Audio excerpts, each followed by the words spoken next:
Hey, this is Matt. Once again, welcome back to another video. This is a paid request from Lucas. Thank you so much for that. And for those interested in requesting any type of videos, feel free to send it either directly to my PayPal or join my Patreon. Both links are down below in the info box. It could be a review, a topic, reaction, a commentary, a re-review, random piece of business, whatever case may be. Now, for this one, Lucas wanted me to react to a video called Titan AE, more like Titan boring as fuck. It's from a guy named Razorblade. I want to get his name right. Now, I did a video of this before, but it was me reacting to the video, but yeah, Razorblade. I didn't really like it though because I was just mumbling, floundering around, going off on tangents, and it'd be a really poor video. So this is more going to be my thoughts on the video because that's what Lucas wanted. Obviously, here's number one. I'm not going to show the video because it's that guy's video. I'm not going to steal the video. Number two, it wouldn't be a fresh reaction because I've already reacted to it, but again, I don't think I did that good of a job of it. Number three, it's the guy's opinion. We all going to disagree on stuff. Nothing against that. Nothing wrong with that. It's not against the law. At least not yet. With the way America is, give it time. Give it time. And I figured it'd be better just to discuss it instead. Now, I have this just to make sure I did what he said correctly. So I figured, do this a different way. Now, like I said, it's the guy's opinion. We can all agree or disagree. Nothing wrong with that. I do like the film quite a bit. He thinks it's boring, so we disagree from that. It is a well put together video, well edited video, more than I would. Some nice just drawings that he has of himself or his avatar.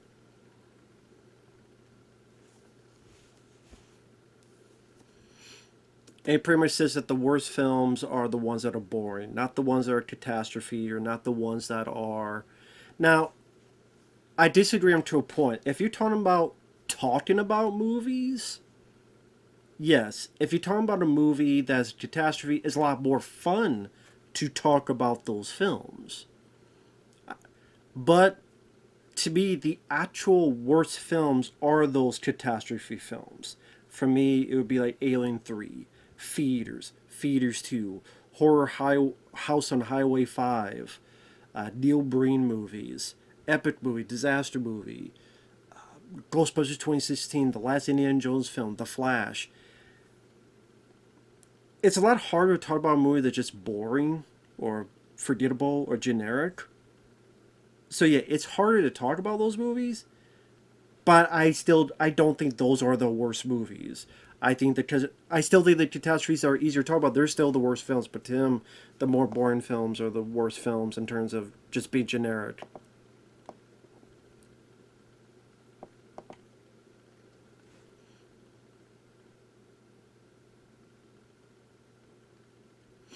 And North in the North, I don't even think is typical generic. I think those are just god-awful films.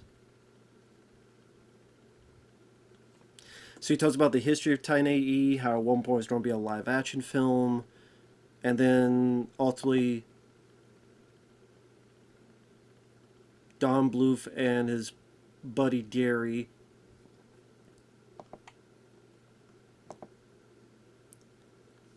apparently there was an interview with Don Bluth. He did a Q&A, so that was cool to see that footage where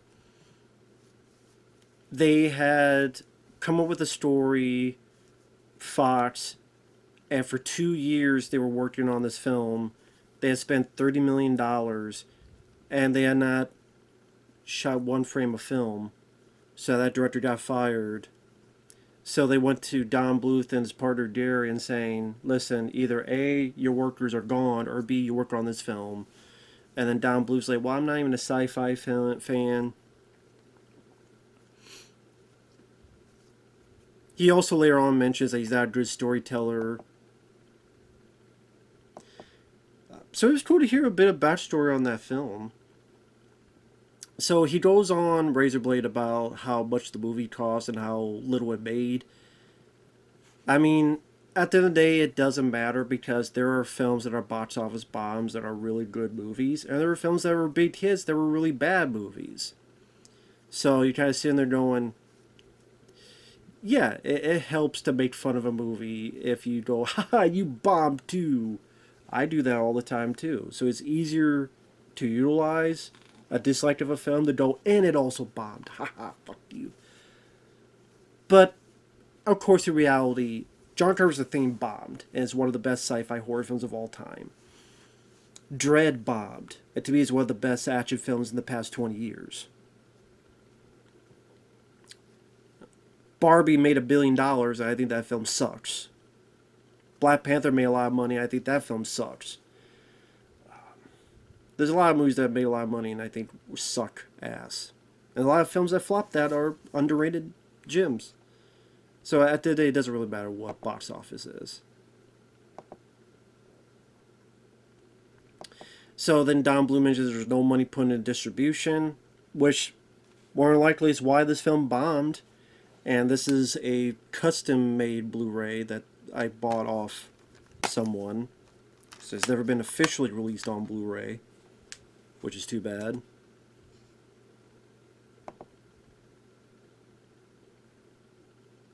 They were given 19 months to make the film. It is a short amount of time.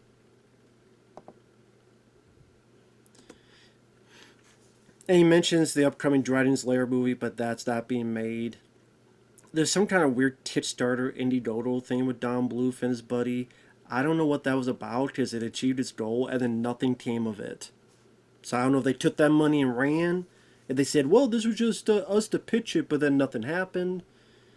And also remember there's going to be a live action film with Ryan Reynolds. That never happened. Don Bluth and them was going to do something. Nothing ever happened with that. So this is an older video. I don't know what happened. They put it in their pocket, they left or something. There is no Dragon's Lair movie. They were on the horizon. So I guess other people were telling him that Titan AE was underrated and so good, and he's like, did we see a different movie? I agree with those sentiments that people were telling him.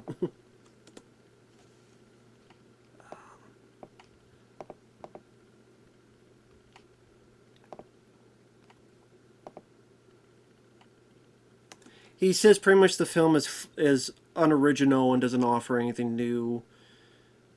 I thought the whole map being in the hand, the whole idea of the planet being blown up at the beginning, and the goal is to find a device to create a new planet, I thought that was kind of different. I thought that was kind of unique, and the certain sequences of action, the ice crystal stuff, that set piece, I think that was stuff felt different.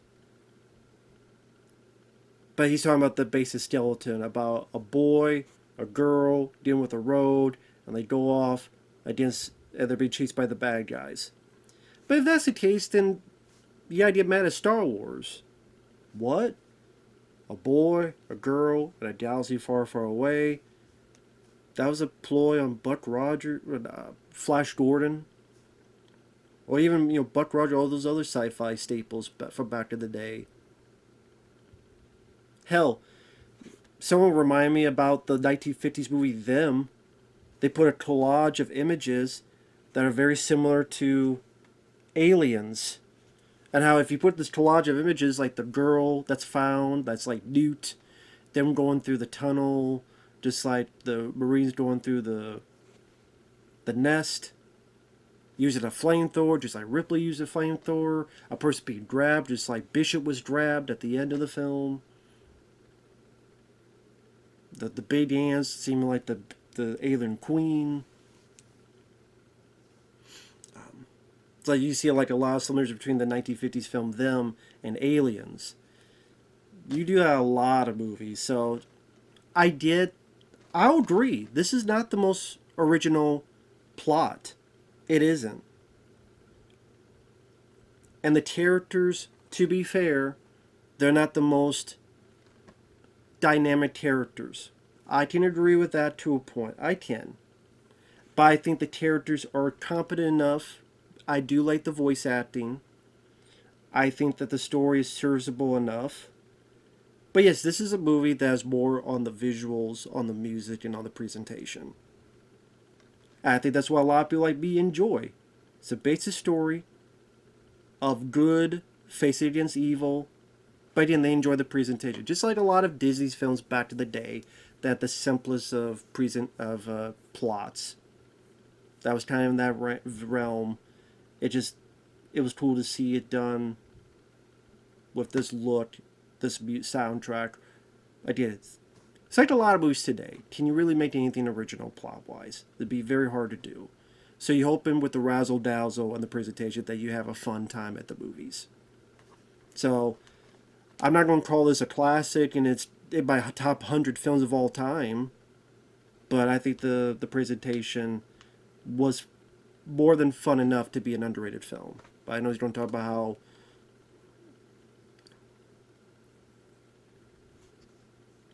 it says about how one of the writers wrote Anaconda, which, I mean, I like the first Anaconda, so. And he mentioned how it got all these Razzie Awards. Well, I don't care about the Razzies. They said Sylvester Stallone was the worst actor of the decade. I mean, the same guy that was nominated for an Oscar, and he's the worst actor of the decade of the 80s. Razzie's the same company that gave John Carpenter's The Thing a nomination for Worst Musical Score in your Morricone's. And I looked at his other films. I mean, Rock-a-Doodle, Tron Central Park, Pebble and the Penguin. At the old go, yeah, those are worse films, but this is more generic. I mean, I would put this above All Dogs Go to Heaven. I'll say that.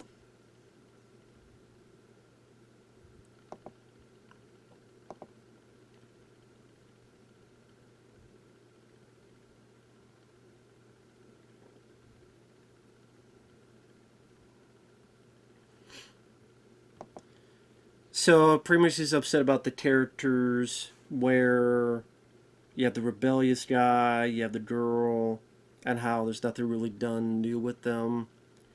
I mean, to be fair, you could make that complaint with 100 other movies. And again, I think the voice acting and the animation are pretty decent.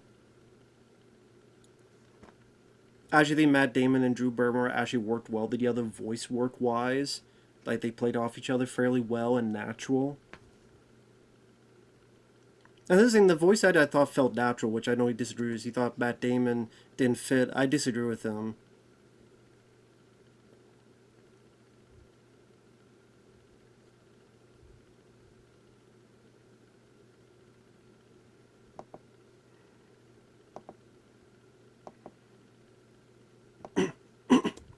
Now, one thing he had a big beef with was at the beginning of the film, Ron Perlman, Matt Damon character's father, when he's a kid, before the planet's ready to blow up, he gives this little ring, which will be helped with this map.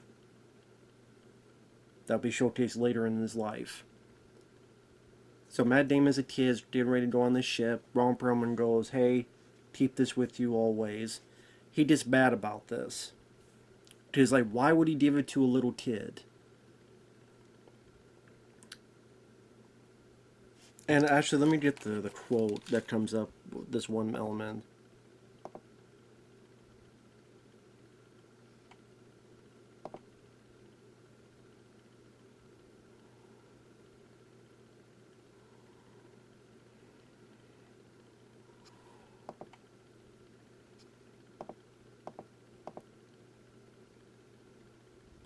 One second. Well, the alien, the dredge, weren't supposed to know about the map, Razorblade. He didn't know someone would betray him. Why would he expect such a thing? Why wouldn't he expect such a thing? Humanity sucks. So that was his rationale. And then immediately he goes into, well, why didn't he give it to the generals? one of the generals? Why didn't he give it to a soldier? Why didn't he give it to the president or the babysitter? And I thought that was very counterintuitive, because he doesn't like that the father gave the ring to the son. Because, number one, he says, well, the son, he could have lost it in a week. I'm like, so could anybody else. And not all kids are like that. Some kids are. Some kids, especially this, that seems like he's very respectful of his father, and he's going to hold on to this because it's the most important part of his life right now, especially after his dad seems to have died. So he's going to be even more precious to him. My precious, my precious. So more likely he's not going to lose it. If he gave it to someone else, they all could have lost it as well. And also he says, because he went on this tirade of, well, his son's going to be in danger. He just made his son be put in danger of the alien race. And it's like, well, yeah, I'm sure people will say, well, is that like he knew the aliens would find out and that someone would betray him? Of course they would, because humanity sucks. You're saying humanity sucks. Why would you then say you should have given the reign to the generals? The generals are part of humanity. Give it to a soldier. Soldiers are part of humanity. The president is part of humanity. And you say humanity sucks, that means they also have a potential to turn coat, just like Bill Pullman's character did. All those people you mentioned, the generals, the soldier, the president, they could just turn as many damn coats as Bill Pullman's character did in the movie. Or if you're the president we have now, he would forget, then, join his bidet, trip down the stairs, fall out of his pocket, and go down the drain. If it was the president like we have now. The what? Shit, there goes the rain, goodbye, it's down the drain. Humanity's fucked. So, give it to anybody. There could be complications of them being tortured, them being found, let's make a deal. Or, hey, president, give us the ring, we'll let these guys go. Okay. Goodbye, motherfucker. The one person he knew, or hoped, that would not do that is his own son. That's why he gave it to his son. Just for the one person who cares enough about me would be my son. His babysitter, what if his babysitter decided to turn on him? I mean, you hope and know that's not the case because I put him in his care. Okay, how about a different scenario? What if this person has the reign and goes, you know what? I care for this boy a long time. I don't want to see him hurt. Here, I'll give you this. Just don't hurt the boy. Okay. So the babysitter would be like, you know what? I don't want you to hurt the boy. Give it here. The father doesn't want that. Because as much as the father doesn't like the idea, his son's in danger no matter what. Because the whole fucking planet's going to explode. And it does. The whole damn planet has exploded. The aliens do not like humanity. They're going to hunt you down. You're in danger no matter what. That's the thing. Regardless if he gives you the ring or not, you are in danger. The hope is that the babysitter keeps you safe, and you, since I'm going to be dead, you're going to hold this in high regard. Even with your own life at stake, you're not going to give it up. That's the hope. And then eventually that's what happens. So him giving the ring to this kid, I have no issues with. I think for what this story was trying to tell, that's what they were going for. I get it. I don't understand. Like he says, give it to a general, give it to a soldier. They could turn as well, just as Bill Pullman did. Because you just said yourself, humanity sucks. So, And like, oh, he's such a dick. Matt Damon's character. You're in this crappy place where humanity is dwindling down. Your father has died. Your planet blew up 20 years ago. What do you expect him to act like? Which is funny, later on he mentions how the other humans, they're acting all smiles. Yeah, the main character, though, is acting like this sucks, but you're mad that he's acting like this sucks. And he goes on about how, well, we need to see humanity suffering and to make this more of a big deal. And why do they just throw this one bit with this kid wanting to play soccer? Why does he only give a crap an hour into the movie? There are multi award winning movies in which you don't know what the character is going to do until the last 15 minutes of the movie. Hell, even the original Star Wars, Han Solo, he's ready to go. He got paid. Luke Skywalker says, hey, why don't you join us? No. Skywalker's like, oh, okay, yeah, whatever. And then what does Han Solo say? May the Force will be with you always. And Luke kind of almost shrugs it off because Han is still not in his full character arc until hits Darth Vader. Shoot it, kid, let's get the hell out of here, you know. That's near the end of the movie. So do we get mad at that? I didn't know there's a time limit how long he's supposed to feel something. That there's a time limit. It takes it for an hour to give a crap? There are a lot of movies where the entire movie they don't give a crap. Even after the credits, they don't give a crap. So, with a lot of the movies I've seen. So no, I don't see what the big deal is with, yeah, he sees his kid, he sees how this community. That's the thing, he's been part of community where he's with this babysitter and then he's off doing these jobs and work and growing up in this thing where he's kind of like a slave in a way.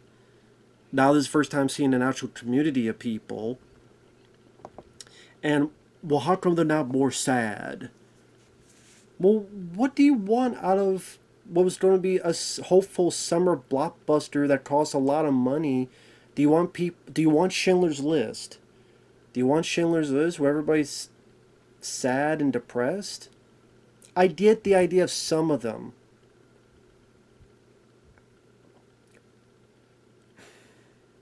At the same time, though, as dumb as it may sound, the fact it's been, what is it, 20 years or so? 15, 20 years since then? A lot of people are just trying to manage their lives and trying to get by. And it's like, yeah, we're depressed and sad, but at the same time, if we just sit here and cry for 5, 15, 50 minutes at a time, nothing's ever going to get done. It's about hope. And trying to help people. And this is what you hope humanity could be. Is that they'll help people. They'll be hopeful. It's part of escapism. And playing soccer was just a way of, oh yeah, you know what? They're trying to do what they can. They're trying to maintain the doldrums of their life. But I don't know what animated film he was expecting. I guess he was expecting like disease, crying people, lying on the streets, lying on the ships. I don't know, halfway drunk and dead or something. I don't know if they would really be putting that in a lot of the animated films. Especially with this big of a budget. Now they're not really going to be delving into that whole thing. I like the look of the aliens. I think they look pretty cool. Oh yeah, it goes to the whole thing of the aliens destroy the Earth. Why did they destroy the Earth? Because Drew Barrymore says a line of, they were afraid of what we would become. I have no issues with that. So then this guy who made the video goes on this, Razorblade goes on this tirade of, Why wasn't it where humanity was doing experiments on the aliens? So to give the aliens more of a reason to blow up the planet. And so later on, he finds out, Matt Damon's character finds out that his father's a dickhead. And he's like, well, should I save humanity by wiping out this other species? And hey, maybe have a ceasefire? If you have a main character and he's going to doubt whether to save his entire species, I'm sorry, that's going to be a shitty character. Because think of that for a minute. You're now not thinking about all the babies, all the kids, all the innocent women and children and men who had nothing to do with this, who had no issues with this, who had nothing to do with this. And this alien species decided to blow up a whole planet, not the individuals that tortured or whatever, a whole planet. I'm sorry. They're as much as the bad guys are worse. Because they blow up a whole planet because 5 people were assholes. Or 10 people were assholes. You blow up a whole planet of innocent people because 5, 10 people were assholes? That'd be like me blowing up a whole country because 5, 10 of them were assholes. Imagine if I go, Russia, pick a country. 10 of them were assholes. I don't blow up a whole country. We're mad if governments do it. That's not really a likable notion. We would be against them. We'd be appalled by that.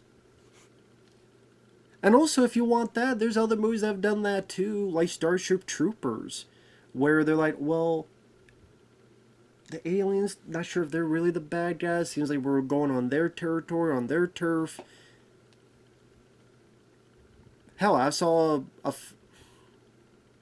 what was the film? I mean, there's Star Trek episodes that have done that many times. Multitude of Star Trek episodes that have done that. And then he's mentioned Secret of Nim. So now you're saying it should copy Secret of Nim, which had experiments going on. So you wanted to copy Secret of Nim. So if it's copy Secret of Nim, would that really go into your notion of being more original? Or would it be, oh, it's copying Secret of Nim? So no matter what, for a certain individual, you're never going to win. If it did that, it'd be copy Secret of Nim. If it doesn't do it, then it's too predictable. Although, let's face it, most movies we kind of want, in a way, predictable, where, in the sense of, most movies, we want the good guys to win, the bad guys to lose, and if that happens, then that means it's predictable. But I get what you mean by you could be too predictable. I get that. I guess this being too predictable was not a bad selling point for me. I guess if I go into a film like this, I'm perfectly fine with it being predictable and safe entertainment. As long as I get entertainment. And I like the action scenes. I do like the animation more than he does. He gives credit to some of the animation, but I like it a lot more than he does. I like the 2D, 3D mix. I think that looks really cool. I don't mind the alien designs. Even the kangaroo lady.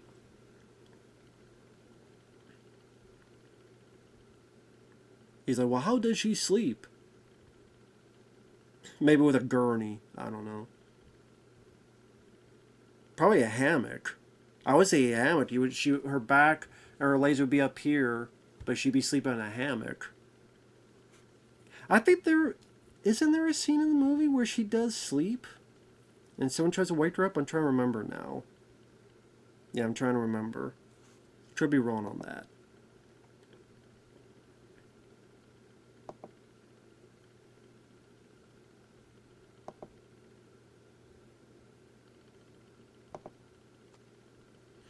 And then it's like, people are saying it's a ripoff of Treasure Planet, but technically Treasure Planet was already in the works because, number one, it's based on Treasure Island.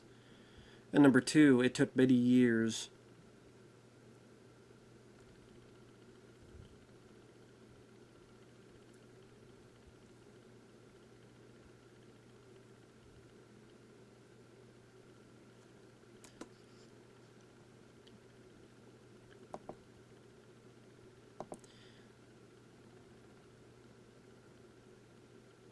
I never really got the Titan AE Treasure Planet similarities, but the more I think about it, I could see that. But at the same time, Titan AE I was more entertained by.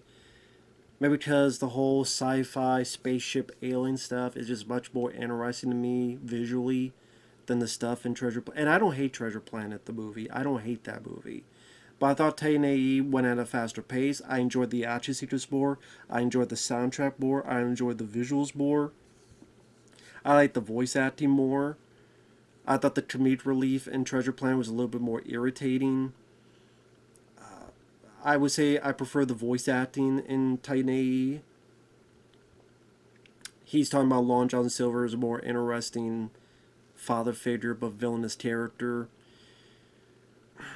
I remember him being a bit goofy at times in Treasure Planet, which I know is part of the point, but at the same time, maybe Bill Pullman seemed as more dull, but I don't know, I view it as less annoying. I wouldn't say I hated, but at the same time, there were times where I just didn't buy his remorse. I thought it was a ploy. I thought it was an act that he was putting on. Even then, I'm sitting there, well, the way he's handling it,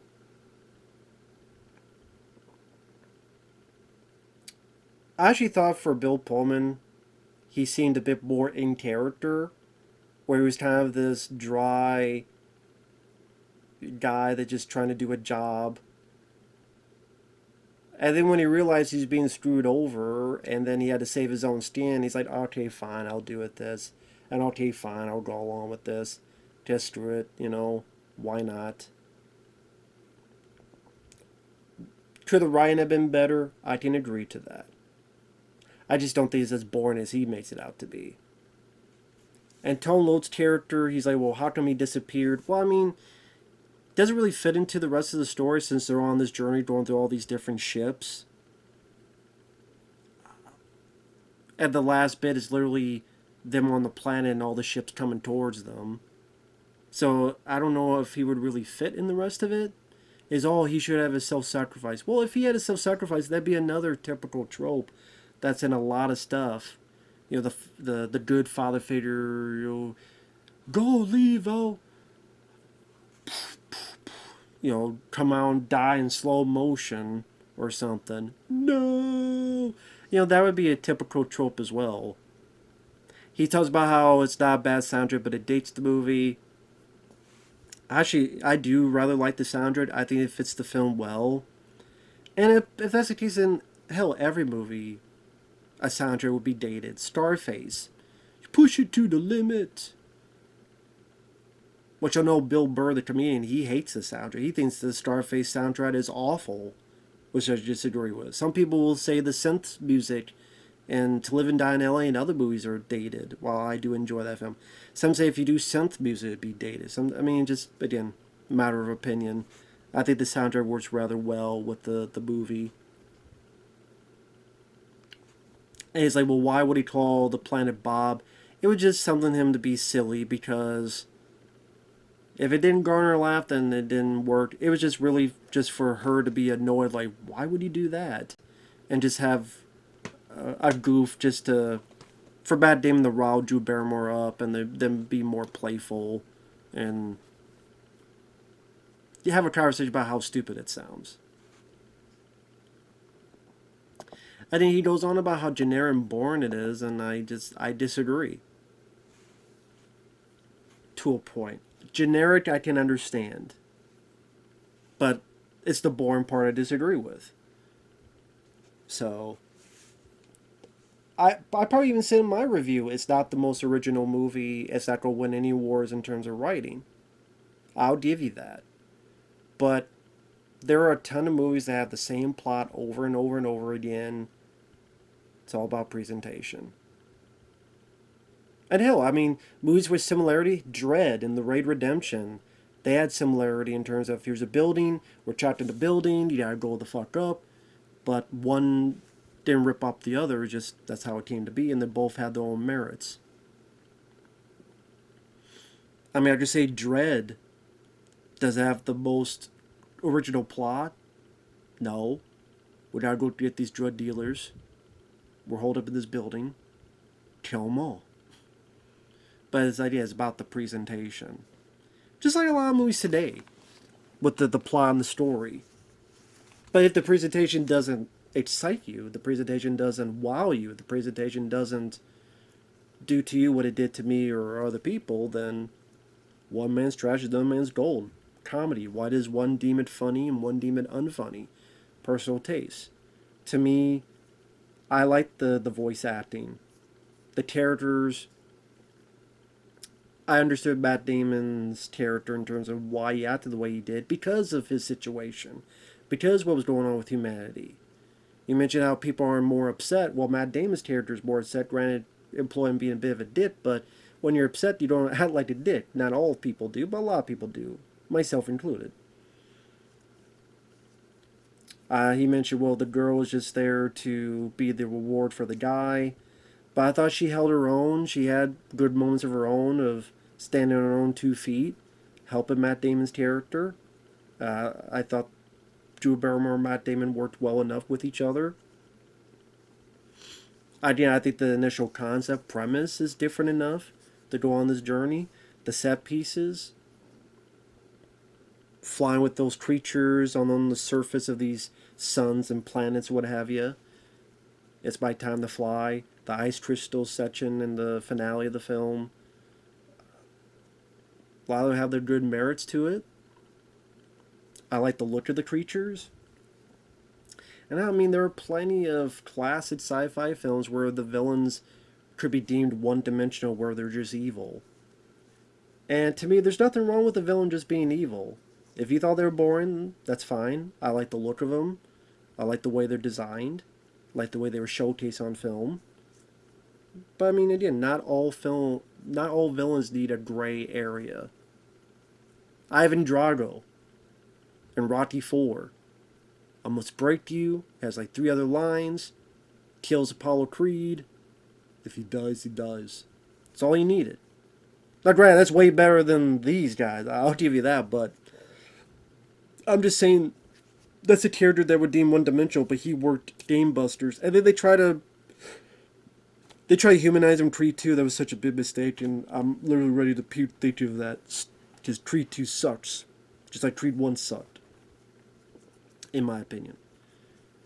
So again, I really, at the end of the day, he just thought it was generic. He thought the characters were boring. I can understand that to a point, but I think the characters were serviceable enough. I think the set pieces, the action, really it's a lot of flash, but the flash was very, very entertaining.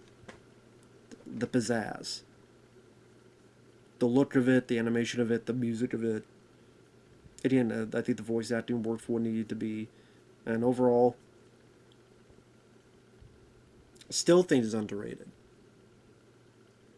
Still think they're fun sci-fi escapism flick. I thought Matt Damon worked well. I know he disagreed. I disagree with him. So, take that for what you will. With that said, thanks for watching. Take care, and we'll see you guys later. Bye-bye.